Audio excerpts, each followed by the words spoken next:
Na comunidade de gente simples e pacata, cavalos e vacas pastam sossegados.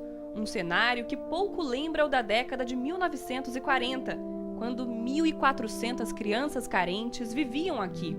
Era nestes pavilhões, hoje abandonados, que elas dormiam e estudavam. Foi por isso que o lugar ficou conhecido como Cidade dos Meninos. Essa história começou a mudar em 1950. Uma fábrica de pesticidas usados no combate à malária se instalou neste espaço, bem ao lado do orfanato. A empresa funcionou durante 15 anos e, quando fechou as portas, deixou aqui, a céu aberto, 350 toneladas de um composto conhecido como pó de broca. Nas mãos dos moradores, o produto ganhou várias utilidades. A igreja, esta ponte e muitas casas como a de Dona Maria de Lourdes. Tudo construído com pó, que misturado à água, vira uma pedra e garantia sustentação às obras. E a utilidade do pó, que para os moradores era valioso, não parava por aí. Botava em todas as plantas. Onde a formiga estava comendo as nossas plantas, nós colocávamos.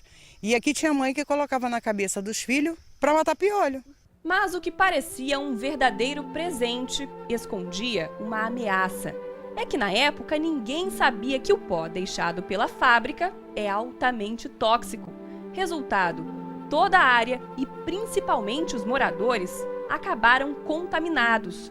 O responsável pela criação da fábrica foi o governo federal, justamente quem tem a obrigação de zelar pela saúde da população.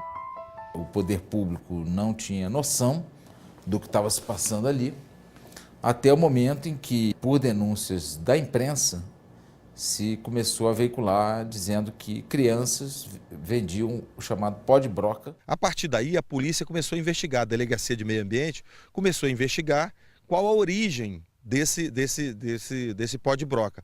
E se chegou a essa fábrica. Foi nessa época que as primeiras ações responsabilizando a União chegaram à Justiça Federal. E elas são muitas. A corrida aos tribunais obrigou o governo a tomar providências. O que ainda restava do pó de broca foi retirado. As 10 famílias que moravam a poucos metros da fábrica ganharam um novo endereço e o orfanato foi fechado. Mas as medidas não significaram o fim do problema. Muita gente ainda convive com a contaminação. Só parentes e ex-funcionários do orfanato e da fábrica são quase 2.000 pessoas que todos os dias passam por essa estrada que recebeu pó de broca no calçamento. Uma obra do governo que ajudou a piorar a situação de quem vive aqui. Esta toxicologista, que fez um estudo clínico com os moradores do bairro, afirma que o maior perigo está nos alimentos produzidos na região. A gente sabe que existe ovos e frangos e frutas e carne que são consumidos pela comunidade e são produzidos nessa comunidade. Seu Adamastor sabe dos riscos, mas não abre mão da criação de gado. Em 2005, técnicos da Fundação Oswaldo Cruz, a Fiocruz, coletaram sangue da população. Seu Adamastor, a esposa e a cunhada dele estão entre os 95% dos moradores que tiveram resultado positivo, ou seja, estão contaminados. Quando uma população é exposta intensamente a químicos durante um longo período, as manifestações biológicas, ou seja, as doenças concretamente, não aparecem geralmente de imediato. Você às vezes tem uma latência de 30, 40 anos para isso aparecer. Ele pode causar problema nos rins, problema no sistema nervoso, problema no fígado, problema no sistema imunológico e nas glândulas endócrinas. Em uma das decisões judiciais, o Ministério da Saúde foi obrigado a descontaminar a região. A primeira providência foi cercar a área onde funcionou a fábrica, mas a placa de advertência não intimida. Para poder proceder à limpeza química da área, nós não vemos como buscar outra solução que não seja a retirada dessa população daquele local. Mas pelo menos parte dos moradores resiste. Alguns chegaram a rejeitar casas populares oferecidas pelo governo.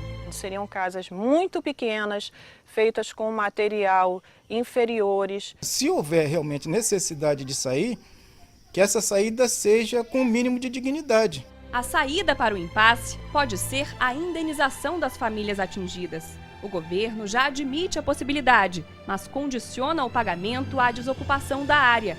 Quem carrega no sangue a contaminação pelo pó de broca quer mais garantias. Nós não temos garantia nenhuma que para onde formos, passados 7 ou 10 anos, como eles dizem, que o produto vai ser eliminado totalmente do nosso corpo. Recentemente, 3 famílias tiveram mais uma vitória judicial na luta contra o governo. A União foi condenada a monitorar o estado de saúde da população, além de oferecer tratamento em caso de doenças. Eu tenho medo de ser surpreendida com uma doença maligna. Já tiveram vários casos de câncer, o meu avô faleceu de câncer. E o meu avô foi trabalhador da fábrica. O Ministério da Saúde garante que vai cumprir as ordens da Justiça. Já os moradores apostam no recebimento das indenizações para recomeçar a vida, longe do medo e das incertezas das últimas décadas. Nós gostaríamos que essa questão se resolvesse o mais rápido possível para que a população aqui da cidade do Menino pudesse ter uma vida normal como existe em qualquer outro lugar.